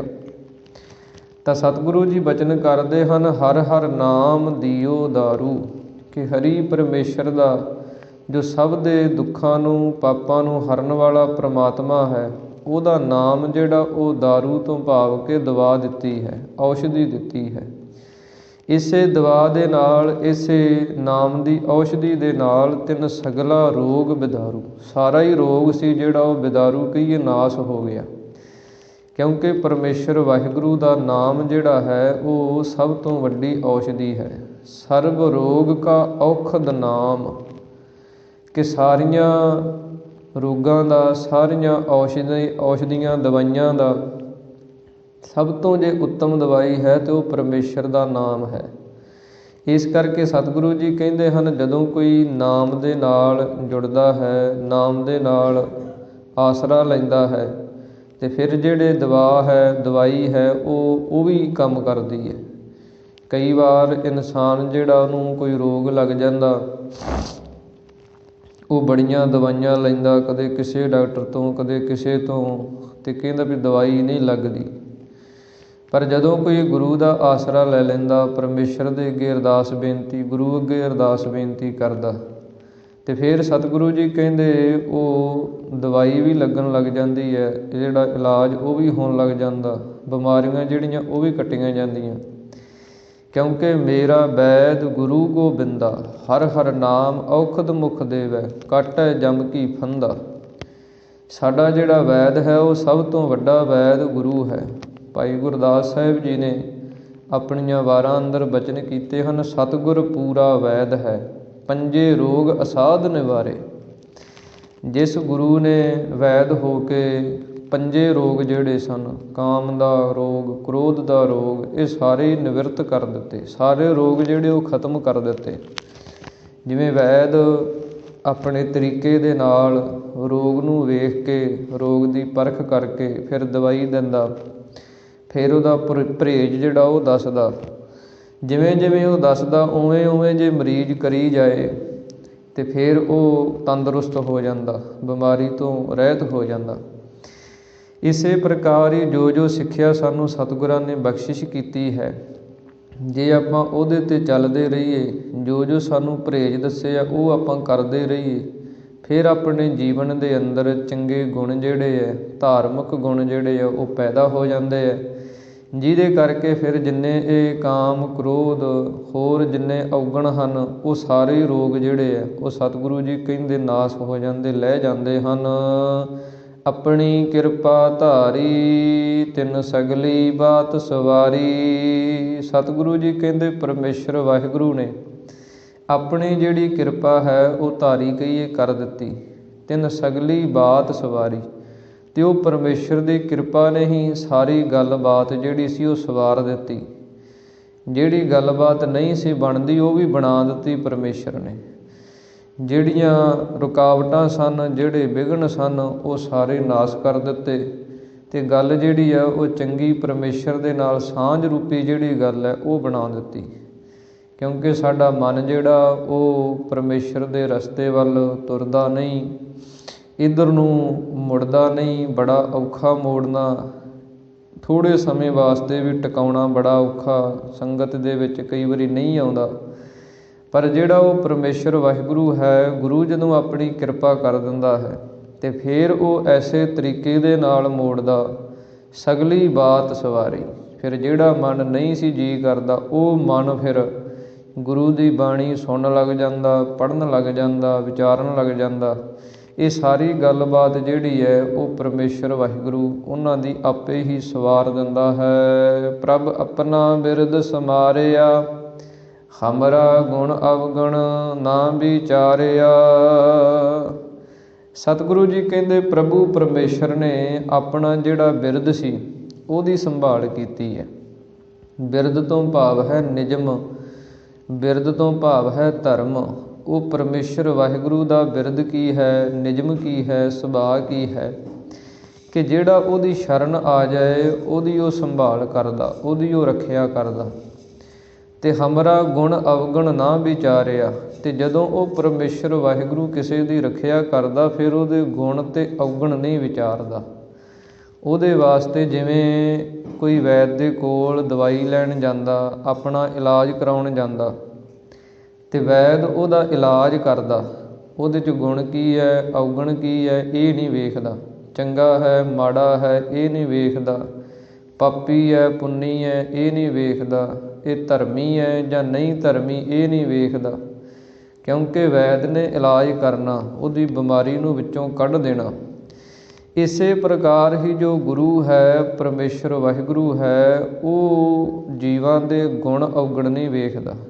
ਜਦੋਂ ਉਹਦੀ ਕੋਈ ਸ਼ਰਨ ਚਲਿਆ ਜਾਂਦਾ, ਸ਼ਰਤ ਇਹ ਹੈ ਕਿ ਜਿਹੜਾ ਗੁਰੂ ਦੀ ਸ਼ਰਨ ਆ ਜਾਏ, ਗੁਰੂ ਫਿਰ ਉਹਦੇ ਗੁਣ ਅਤੇ ਅਵਗੁਣ ਨਹੀਂ ਵੇਖਦਾ, ਉਹਦਾ ਇਲਾਜ ਕਰ ਦਿੰਦਾ। ਉਹਦੇ ਅੰਦਰੋਂ ਜਿਹੜੇ ਰੋਗ ਲੱਗੇ ਹੋਏ ਹਨ ਮਨ ਨੂੰ, ਉਹ ਸਾਰੇ ਲਾਹ ਦਿੰਦਾ। ਜਿਵੇਂ ਇੱਕ ਵੈਦ ਇਲਾਜ ਕਰਦਾ, ਇੱਦਾਂ ਗੁਰੂ ਜਿਹੜਾ ਹੈ ਹਰ ਹਰ ਨਾਮ ਔਖਦ ਮੁਖ ਦੇਵੈ, ਕਾਟੈ ਜਮ ਕੀ ਫੰਦਾ। ਜਿਵੇਂ ਮੁੱਖ ਦੇ ਅੰਦਰ ਦਵਾਈ ਦਿੱਤੀ ਜਾਂਦੀ ਹੈ, ਉਹ ਸਰੀਰ ਦੇ ਅੰਦਰ ਚਲੀ ਜਾਂਦੀ ਹੈ, ਨਾੜੀ ਨਾੜੀ ਤੱਕ ਪਹੁੰਚ ਜਾਂਦੀ ਹੈ। ਜਿਹੜੀਆਂ ਕੋਈ ਅੰਦਰ ਵਿਕਾਰ ਬਣੇ ਹੁੰਦੇ ਆ, ਜਿਨ੍ਹਾਂ ਕਰਕੇ ਬਿਮਾਰੀਆਂ ਲੱਗਦੀਆਂ, ਉਹ ਨਿਕਲ ਜਾਂਦੇ ਆ ਦਵਾਈ ਨਾਲ। ਇਸੇ ਪ੍ਰਕਾਰ ਹੀ ਜਿਹੜਾ ਮੁੱਖ ਦੁਆਰਾ ਪਰਮੇਸ਼ਰ ਦੇ ਨਾਮ ਨੂੰ ਜਪਦਾ ਹੈ, ਗੁਰੂ ਦੁਆਰਾ ਦਿੱਤੇ ਉਪਦੇਸ਼ ਨੂੰ ਦ੍ਰਿੜ ਕਰਦਾ ਹੈ, ਬਾਣੀ ਨੂੰ ਪੜ੍ਹਦਾ ਹੈ, ਉਹਦੇ ਦੁਆਰਾ ਹੀ ਉਹਦੇ ਅੰਦਰੋਂ ਜਿਹੜੇ ਕੋਈ ਮਨ ਦੇ ਵਿੱਚ ਵਿਕਾਰ ਹਨ ਉਹ ਨਿਕਲਣੇ ਸ਼ੁਰੂ ਹੋ ਜਾਂਦੇ ਆ। ਇਸ ਪ੍ਰਕਾਰ ਪਰਮੇਸ਼ਰ ਵਾਹਿਗੁਰੂ ਜਿਹੜਾ ਹੈ ਉਹ ਆਪਣੇ ਬਿਰਦ ਦੀ, ਨਿਯਮ ਦੀ ਸੰਭਾਲ ਕਰਦਾ ਹੈ। ਗੁਣਾਂ ਅਤੇ ਅਵਗੁਣਾਂ ਨੂੰ ਨਹੀਂ ਵੇਖਦਾ। ਉਹ ਸ਼ਰਨ ਪਏਗੀ ਰੱਖੋ ਸਰਮਾ, ਸ਼ਰਨ ਪਈ ਦੀ ਲੱਜਿਆ ਉਹ ਰੱਖਦਾ ਹੈ।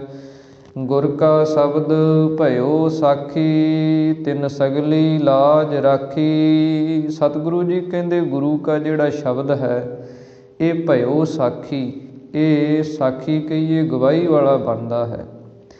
ਜਦੋਂ ਕੋਈ ਗੁਰਬਾਣੀ ਨੂੰ ਪੜ੍ਹਦਾ ਹੈ, ਗੁਰਬਾਣੀ ਦਾ ਅਭਿਆਸ ਕਰਦਾ ਹੈ, ਅਤੇ ਗੁਰਬਾਣੀ ਜਿਹੜੀ ਹੈ ਉਹ ਸਾਡਾ ਗੁਰੂ ਹੈ, ਅਤੇ ਇਹ ਗੁਰੂ ਫਿਰ ਗਵਾਹੀ ਦਿੰਦਾ ਹੈ ਕਿ ਇਹਨੇ ਇੰਨਾ ਨਾਮ ਸਿਮਰਨ, ਇਹਨੇ ਬੰਦਗੀ ਕੀਤੀ ਹੈ। ਅਤੇ ਅੱਗੇ ਪ੍ਰਲੋਕ ਦੇ ਅੰਦਰ ਜਮਾਂ ਦੀਆਂ ਮਾਰਾਂ ਨਹੀਂ ਪੈਂਦੀਆਂ, ਉੱਥੋਂ ਜੀਵ ਬਚ ਜਾਂਦਾ, ਕਿਉਂਕਿ ਉਹਨੇ ਗੁਰਬਾਣੀ ਦਾ ਆਸਰਾ ਲਿਆ, ਗੁਰਬਾਣੀ ਨੂੰ ਪੜ੍ਹਿਆ, ਆਪਣੇ ਜੀਵਨ ਦੇ ਅੰਦਰ ਉਹਦੀ ਕਮਾਈ ਕੀਤੀ ਹੈ। ਜਾਂ ਇਸੇ ਪ੍ਰਕਾਰ ਗੁਰ ਕਾ ਸ਼ਬਦ ਭਇਓ ਸਾਖੀ, ਗੁਰੂ ਕਾ ਜਿਹੜਾ ਸ਼ਬਦ ਉਪਦੇਸ਼ ਹੈ ਇਹ ਸਾਖੀ ਤੋਂ ਭਾਵ ਕਿ ਇਹ ਸਿੱਖਿਆ, ਇਹ ਚੰਗੀ ਸਿੱਖਿਆ ਵਾਲਾ ਉਹਨਾਂ ਦੇ ਵਾਸਤੇ ਬਣ ਗਿਆ। ਤਿਨ ਸਗਲੀ ਲਾਜ ਰਾਖੀ, ਉਹ ਸਿੱਖਿਆ ਪ੍ਰਾਪਤ ਕਰਕੇ ਉਹਨਾਂ ਦੀ ਲਾਜ ਜਿਹੜੀ ਇੱਜ਼ਤ ਹੈ ਉਹ ਲੋਕ ਪਰਲੋਕ ਦੇ ਅੰਦਰ ਰਾਖੀ ਕਹੀਏ ਰੱਖਿਆ ਹੋ ਗਈ। ਇਸ ਲੋਕ ਦੇ ਅੰਦਰ ਵੀ ਉਹਨਾਂ ਦੀ ਇੱਜ਼ਤ ਆਬਰੂ ਜਿਹੜੀ ਉਹ ਪਰਮੇਸ਼ਰ ਨੇ, ਗੁਰੂ ਨੇ ਬਚਾ ਲਈ। ਅੱਗੇ ਪ੍ਰਲੋਕ ਦੇ ਅੰਦਰ ਵੀ, ਦੋਹਾਂ ਜਹਾਨਾਂ ਦੇ ਅੰਦਰ ਹੀ ਉਹਨਾਂ ਦੀ ਇੱਜ਼ਤ ਜਿਹੜੀ ਹੈ ਉਹ ਪਰਮੇਸ਼ਰ ਵਾਹਿਗੁਰੂ ਨੇ ਆਪ ਰੱਖੀ ਹੈ। ਬੋਲ ਆਇਆ ਬੋਲੀ ਤੇਰਾ, ਤੂੰ ਸਾਹਿਬ ਗੁਣੀ ਗਹਿਰਾ। ਸਤਿਗੁਰੂ ਜੀ ਉਚਾਰਨ ਕਰਦੇ ਹਨ, ਪਰਮੇਸ਼ਰ ਵਾਹਿਗੁਰੂ ਅਸੀਂ ਤੇਰੇ ਬੁਲਾਏ ਹੋਏ ਬੋਲਦੇ ਹਾਂ। ਤੇਰੀ ਸੱਤਾ ਦੇ ਦੁਆਰਾ ਹੀ ਅਸੀਂ ਜੋ ਕੁਝ ਆਪਣੀ ਰਸਨਾ ਤੋਂ ਕਹਿੰਦੇ ਹਾਂ, ਤੂੰ ਬੁਲਾਉਣ ਵਾਲਾ ਹੈ। ਹਉ ਆਪਹੁ ਬੋਲ ਨਾ ਜਾਣਦਾ, ਮੈਂ ਕਹਿਆ ਸਭ ਹੁਕਮਾਓ ਜੀਓ। ਸਤਿਗੁਰਾਂ ਦੇ ਬਚਨ ਹਨ ਕਿ ਅਸੀਂ ਉਸ ਪਰਮੇਸ਼ਰ ਦੇ ਬੁਲਾਏ ਹੋਏ ਹੀ ਬੋਲਦੇ ਹਾਂ। ਹੇ ਸਾਹਿਬ ਗੁਣੀ ਗਹਿਰਾ, ਹੇ ਪਰਮੇਸ਼ਰ ਵਾਹਿਗੁਰੂ ਸਾਹਿਬ ਸਭ ਦੇ ਮਾਲਕ, ਤੂੰ ਗੁਣਾਂ ਦਾ ਗਹਿਰਾ ਕਹੀਏ ਸਮੁੰਦਰ ਹੈ, ਅਤੇ ਤੇਰੇ ਬੁਲਾਏ ਹੋਏ ਹੀ ਅਸੀਂ ਇਸ ਸੰਸਾਰ ਦੇ ਅੰਦਰ ਬੋਲਦੇ ਹਾਂ। ਜਪ ਨਾਨਕ ਨਾਮ ਸੱਚ ਸਾਖੀ, ਆਪਣੇ ਦਾਸ ਕੀ ਪੈਜ ਰਾਖੀ। ਸਤਿਗੁਰੂ ਜੀ ਕਹਿੰਦੇ ਹਨ, ਜਿਨ੍ਹਾਂ ਨੇ ਸੱਚੇ ਪਰਮੇਸ਼ਰ ਦੇ ਨਾਮ ਨੂੰ ਜਪਿਆ ਹੈ, ਇਹ ਨਾਮ ਫਿਰ ਉਹਨਾਂ ਦਾ ਸਾਖੀ ਬਣ ਜਾਂਦਾ, ਗਵਾਹੀ ਦੇਣ ਵਾਲਾ ਬਣ ਜਾਂਦਾ, ਕਿ ਇਹ ਨਾਮ ਜਿਹੜਾ ਇਹ ਅੱਗੇ ਪ੍ਰਲੋਕ ਦੇ ਅੰਦਰ ਫਿਰ ਸਾਡੀ ਰੱਖਿਆ ਕਰਦਾ। ਜਹ ਮਾਤ ਪਿਤਾ ਸੁਤ ਮੀਤ ਨ ਭਾਈ, ਮਨ ਊਹਾ ਨਾਮ ਤੇਰਾ ਸੰਗ ਸਹਾਈ। ਕਿ ਜਿਸ ਰਸਤੇ 'ਤੇ ਜਿਸ ਜਗ੍ਹਾ 'ਤੇ ਜਾ ਕੇ ਸਾਡੀ ਗਵਾਹੀ ਦੇਣ ਵਾਲੇ, ਸਾਡਾ ਪੱਖ ਪੂਰਨ ਵਾਲੇ, ਸਾਡੀ ਸਹਾਇਤਾ ਕਰਨ ਵਾਲੇ ਨਾ ਮਾਤਾ ਹੁੰਦੀ ਹੈ, ਨਾ ਪਿਤਾ ਹੁੰਦਾ ਹੈ, ਨਾ ਮਿੱਤਰ ਹੁੰਦੇ ਹੈ, ਨਾ ਸੰਗੀ ਸਾਥੀ ਹੁੰਦੇ ਹੈ, ਉੱਥੇ ਜੇ ਕੋਈ ਸਾਡੀ ਸਹਾਇਤਾ ਕਰਦਾ ਹੈ, ਮਦਦ ਕਰਦਾ ਹੈ, ਅਤੇ ਉਹ ਪਰਮੇਸ਼ਰ ਦਾ ਨਾਮ ਹੈ। ਅਤੇ ਜਿਨ੍ਹਾਂ ਨੇ ਜਪਿਆ ਹੈ, ਰੇ ਰੇ ਦਰਗਹ ਕਹਿ ਨਾ ਕੋਊ, ਆਓ ਬੈਠ ਆਦਰ ਸੁਭ ਦਿਓ। ਦਰਗਾਹ ਦੇ ਅੰਦਰ ਵੀ ਉਹਨਾਂ ਦਾ ਸਤਿਕਾਰ ਮਾਣ ਜਿਹੜਾ ਉਹ ਹੁੰਦਾ ਹੈ, ਕਿਉਂਕਿ ਪਰਮੇਸ਼ਰ ਦਾ ਨਾਮ ਜਪਿਆ ਨਾ, ਕਿਸੇ ਹੋਰ ਦਾ ਨਾਮ ਨਹੀਂ ਜਪਿਆ। ਜਿਵੇਂ ਸੰਸਾਰ ਦੇ ਅੰਦਰ ਆਪਾਂ ਵੇਖਦੇ ਹਾਂ ਵੀ ਕਈਆਂ ਦਾ ਨਾਮ ਜਿਹੜਾ ਉਹ ਬੜਾ ਚੱਲਦਾ ਹੈ। ਕਿਸੇ ਦੁੱਖ ਦੀ ਘੜੀ ਦੇ ਅੰਦਰ, ਕਿਸੇ ਕੋਰਟ ਕਚਹਿਰੀ ਦੇ ਅੰਦਰ ਬੰਦਾ ਫਸ ਜਾਏ, ਉੱਥੇ ਉਹ ਕਈ ਵਾਰ ਕਿਸੇ ਤਕੜੇ ਬੰਦੇ ਦਾ ਨਾਮ ਹੀ ਲੈ ਦੇਵੇ ਅਤੇ ਉਹ ਬਚ ਜਾਂਦਾ, ਉਹਦਾ ਬਚਾਅ ਹੋ ਜਾਂਦਾ। ਅਤੇ ਫਿਰ ਇਹ ਤਾਂ ਪਰਮੇਸ਼ਰ ਦਾ ਨਾਮ ਹੈ, ਵਾਹਿਗੁਰੂ ਗੁਰ ਮੰਤਰ ਹੈ, ਵਾਹਿਗੁਰੂ ਨਾਮ ਪਰਮੇਸ਼ਰ ਦਾ ਹੈ। ਅਤੇ ਜਿਹੜਾ ਵਾਹਿਗੁਰੂ ਨਾਮ ਨੂੰ ਜਪਦਾ ਹੈ, ਅਤੇ ਇਹ ਤਾਂ ਲੋਕ ਪਰਲੋਕ ਦੇ ਅੰਦਰ ਰੱਖਿਆ ਕਰਨ ਵਾਲਾ ਹੈ। ਇਸ ਕਰਕੇ ਸਤਿਗੁਰਾਂ ਨੇ ਆਪਣੀ ਪਾਵਨ ਬਾਣੀ ਦੇ ਅੰਦਰ ਬਚਨ ਕੀਤੇ ਹਨ। ਸਤਿਗੁਰੂ ਜੀ ਸੋਹਿਲਾ ਸਾਹਿਬ ਬਾਣੀ ਆਪਾਂ ਪੜ੍ਹਦੇ ਹਾਂ ਨਾ, ਸਾਉਣ ਦੇ ਸਮੇਂ ਜਿਹੜੀ ਬਾਣੀ ਦਾ ਜਾਪ ਕੀਤਾ ਜਾਂਦਾ ਉਹ ਸੋਹਿਲਾ ਸਾਹਿਬ ਹੈ। ਉਸ ਦੇ ਅੰਦਰ ਸਤਿਗੁਰਾਂ ਨੇ ਬਚਨ ਕੀਤੇ ਹਨ ਕਿ ਜਿੱਥੇ ਨਾ ਹਉ ਨਾ ਤੂੰ ਨਹਿ ਛੁੱਟ ਹੈ, ਨਿਕਟ ਨ ਜਾਈਹੁ ਦੂਤ, ਜਹ ਸਾਧੂ ਗੋਬਿੰਦ ਭਜਨ, ਕੀਰਤਨ ਨਾਨਕ ਨੀਤ। ਸਤਿਗੁਰੂ ਜੀ ਕਹਿੰਦੇ ਜਿਹੜੇ ਜਮ ਰਾਜੇ ਦੇ ਦੂਤ ਹਨ, ਉਹਨਾਂ ਨੂੰ ਉਸ ਜਮ ਰਾਜੇ ਨੇ ਕਿਹਾ ਹੋਇਆ, ਜਹ ਸਾਧੂ ਗੋਬਿੰਦ ਭਜਨ, ਜਿੱਥੇ ਕੋਈ ਸਾਧੂ ਹੈ, ਜਿੱਥੇ ਕੋਈ ਪਰਮੇਸ਼ਰ ਦਾ ਭਜਨ ਕਰ ਰਿਹਾ, ਜਿੱਥੇ ਕੋਈ ਕੀਰਤਨ ਹੋ ਰਿਹਾ, ਜਹ ਸਾਧੂ ਗੋਬਿੰਦ ਭਜਨ, ਕੀਰਤਨ ਨਾਨਕ ਨੀਤ। ਕਹਿੰਦੇ ਜਿੱਥੇ ਨਿੱਤ ਕੋਈ ਪਰਮੇਸ਼ਰ ਦੇ ਨਾਮ ਨੂੰ ਜਪਦਾ, ਨਿੱਤ ਕੋਈ ਕੀਰਤਨ ਕਰਦਾ, ਨਿੱਤ ਕੋਈ ਭਜਨ ਪਾਠ ਕਰਦਾ, ਨਾ ਹਉ ਨਾ ਤੂੰ ਨਹਿ ਛੁੱਟ ਹੈ, ਨਿਕਟ ਨਾ ਜਾਈਹੁ ਦੂਤ। ਹੇ ਜਮਦੂਤੋ, ਜੇ ਤੁਸੀਂ ਉਹਦੇ ਨੇੜੇ ਵੀ ਚਲੇ ਗਏ ਅਤੇ ਨਾ ਹਉ ਨਾ ਤੂੰ, ਕਹਿੰਦੇ ਨਾ ਤਾਂ ਮੈਂ ਛੁੱਟ ਸਕਦਾ ਅਤੇ ਨਾ ਤੁਸੀਂ ਛੁੱਟ ਸਕਦੇ। ਇਸ ਕਰਕੇ ਇਹ ਪਰਮੇਸ਼ਰ ਦੇ ਨਾਮ ਦੀ ਐਸੀ ਸੱਤਾ ਹੈ, ਐਸੀ ਸ਼ਕਤੀ ਹੈ। ਇਸ ਕਰਕੇ ਸਤਿਗੁਰੂ ਜੀ ਕਹਿੰਦੇ ਜਿਨ੍ਹਾਂ ਨੇ ਇਹ ਸੱਚੇ ਨਾਮ ਨੂੰ ਜਪਿਆ ਹੈ, ਅਤੇ ਇਹ ਨਾਮ ਫਿਰ ਸਾਖੀ ਭਰਦਾ, ਗਵਾਹੀ ਭਰਦਾ, ਉਹਨਾਂ ਦੇ ਕੋਲੇ ਨਾਮ ਦਾ ਧਨ ਹੁੰਦਾ। ਇਸੇ ਕਰਕੇ ਸਤਿਗੁਰੂ ਜੀ ਕਹਿੰਦੇ ਸੰਸਾਰ ਦੇ ਅੰਦਰ ਬੜੇ ਲੋਕ ਵਪਾਰ ਕਰਦੇ ਆ, ਕੋਈ ਸੋਨੇ ਦਾ, ਕੋਈ ਚਾਂਦੀ ਦਾ, ਕੋਈ ਕਿਸੇ ਦਾ, ਪਰ ਜਿਨ੍ਹਾਂ ਨੇ ਸੱਚੇ ਨਾਮ ਦਾ ਵਪਾਰ ਕੀਤਾ, ਸੱਚੇ ਨਾਮ ਦੀ ਪੂੰਜੀ ਜਿਨ੍ਹਾਂ ਨੇ ਇਕੱਠੀ ਕੀਤੀ ਹੈ, ਉਹ ਫਿਰ ਲੋਕ ਪਰਲੋਕ ਦੇ ਅੰਦਰ ਉਹ ਸੁਖੀ ਹੋ ਜਾਂਦੇ। ਕਿਨਹੀ ਬਣਜਿਆ ਕਾਂਸੀ ਤਾਂਬਾ, ਕਿਨਹੀ ਲੌਂਗ ਸੁਪਾਰੀ, ਸੰਤੋ ਬਣਜਿਆ ਨਾਮ ਗੋਬਿੰਦ ਕਾ, ਐਸੀ ਖੇਪ ਹਮਾਰੀ, ਹੀਰਾ ਹਾਥ ਚੜ੍ਹਿਓ ਨਿਰਮੋਲਕ, ਛੂਟ ਗਈ ਸੰਸਾਰੀ। ਇਸ ਕਰਕੇ ਸਤਿਗੁਰੂ ਜੀ ਕਹਿੰਦੇ ਸੱਚੇ ਨਾਮ ਨੂੰ ਜਿਨ੍ਹਾਂ ਨੇ ਜਪਿਆ ਹੈ, ਆਪਣੇ ਦਾਸ ਕੀ ਪੈਜ ਰਾਖੀ। ਉਹ ਪਰਮੇਸ਼ਰ ਵਾਹਿਗੁਰੂ ਨੇ ਆਪਣੇ ਦਾਸਾਂ ਦੀ ਜਿਹੜੀ ਪੈਜ ਇੱਜ਼ਤ ਹੈ, ਆਬਰੂ ਹੈ, ਉਹ ਆਪ ਹੀ ਆਪਣੇ ਸੇਵਕਾਂ ਦੀ, ਦਾਸਾਂ ਦੀ ਰੱਖੀ ਹੈ। ਹਰ ਜੁਗ ਜੁਗ ਭਗਤ ਉਪਾਇਆ, ਪੈਜ ਰੱਖਦਾ ਆਇਆ ਰਾਮ ਰਾਜੇ। ਉਹ ਧੁਰੋਂ ਹੀ ਪਰਮੇਸ਼ਰ ਵਾਹਿਗੁਰੂ ਆਪਣੇ ਭਗਤਾਂ ਦੀ, ਦਾਸਾਂ ਦੀ, ਸੇਵਕਾਂ ਦੀ ਪੈਜ ਜਿਹੜੀ ਹੈ ਉਹ ਰੱਖਦਾ ਆਇਆ ਹੈ। ਅਤੇ ਅੱਗੇ ਨੂੰ ਵੀ ਉਹ ਪਰਮੇਸ਼ਰ ਵਾਹਿਗੁਰੂ ਜਿਹੜੇ ਉਹਦੇ ਲੜ ਲੱਗ ਜਾਂਦੇ, ਉਹਨਾਂ ਦੀ ਪੱਤ ਇੱਜ਼ਤ ਨੂੰ ਉਹ ਰੱਖਦਾ ਹੈ। ਇਸ ਪ੍ਰਕਾਰ ਇਹ ਪਾਵਨ ਪਵਿੱਤਰ ਸ਼ਬਦ ਦਾ ਉਪਦੇਸ਼ ਧੰਨ ਸ੍ਰੀ ਗੁਰੂ ਅਰਜਨ ਦੇਵ ਮਹਾਰਾਜ ਜੀ ਨੇ ਆਪਾਂ ਨੂੰ ਬਖਸ਼ਿਸ਼ ਕੀਤਾ ਹੈ, ਜਿਸ ਦੀ ਵਿਚਾਰ ਆਪਾਂ ਰਲ ਮਿਲ ਕੇ ਸਾਂਝਿਆਂ ਕੀਤੀ ਹੈ। ਵਿਚਾਰਾਂ ਕਰਦਿਆਂ ਹੋਈਆਂ ਬੇਅੰਤ ਭੁੱਲਾਂ ਗੁਰੂ ਅਤੇ ਗੁਰੂ ਕੀ ਸੰਗਤ ਬਖਸ਼ਣ ਯੋਗ ਹੈ। ਸ਼ਬਦ ਗੁਰੂ ਕਾ ਜਾਣ ਕੇ, ਸਿੱਖਿਆ ਗੁਰੂ ਕੀ ਜਾਣ ਕੇ ਆਪਾਂ ਹਿਰਦੇ 'ਚ ਵਸਾਈਏ, ਜਿਸ ਕਰਕੇ ਆਪਣਾ ਪੜ੍ਹਨ ਸੁਣਨ ਵਾਲਿਆਂ ਦਾ ਸਭ ਦਾ ਹੀ ਭਲਾ ਹੋਵੇ।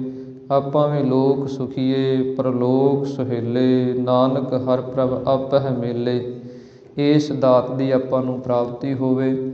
ਆਓ ਹੁਣ ਅਖੀਰਲੀਆਂ ਪੰਕਤੀਆਂ ਪੜ੍ਹ ਕੇ ਸਮਾਪਤੀ ਕਰੀਏ।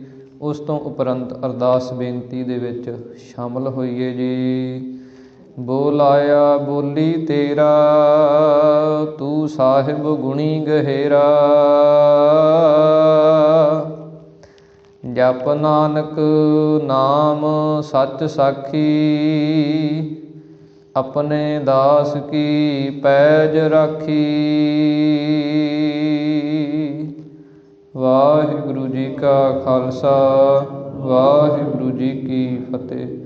ਹੇ ਗੋਬਿੰਦ, ਹੇ ਗੋਪਾਲ, ਹੇ ਦਇਆਲ ਲਾਲ। ਪ੍ਰਾਣਨਾਥ ਅਨਾਥ ਸਖੇ, ਦੀਨ ਦਰਦ ਨਿਵਾਰ। ਹੇ ਸਮਰੱਥ ਅਗਮ ਪੂਰਨ, ਮੋਹਿ ਮਇਆ ਧਾਰ। ਅੰਧਕੂਪ ਮਹਾ ਭਿਆਨ, ਨਾਨਕ ਪਾਰ ਉਤਾਰ। ਆਏ ਪ੍ਰਭ ਸਰਣਾਗਤੀ, ਕਿਰਪਾ ਨਿਧ ਦਇਆਲ। ਏਕ ਅੱਖਰ ਹਰ ਮਨ ਬਸਤ, ਨਾਨਕ ਹੋਤ ਨਿਹਾਲ। ਜਲ ਥਲ ਮਹੀਅਲ ਪੂਰਿਆ, ਸੁਆਮੀ ਸਿਰਜਣਹਾਰ। ਅਨਕ ਭਾਂਤ ਹੋਏ ਪਸਰਿਆ, ਨਾਨਕ ਏਕੰਕਾਰ। ਵਾਹਿਗੁਰੂ ਨਾਮ ਜਹਾਜ ਹੈ, ਚੜ੍ਹੇ ਸੋਤਰੇ ਪਾਰ। ਜੋ ਸ਼ਰਧਾ ਕਰ ਸੇਵੰਦੇ, ਗੁਰੂ ਪਾਰ ਉਤਾਰਨਹਾਰ। ਜੋ ਸ਼ਰਧਾ ਕਰ ਸੇਵੰਦੇ, ਗੁਰੂ ਪਾਰ ਉਤਾਰਨਹਾਰ। ਤੂੰ ਠਾਕ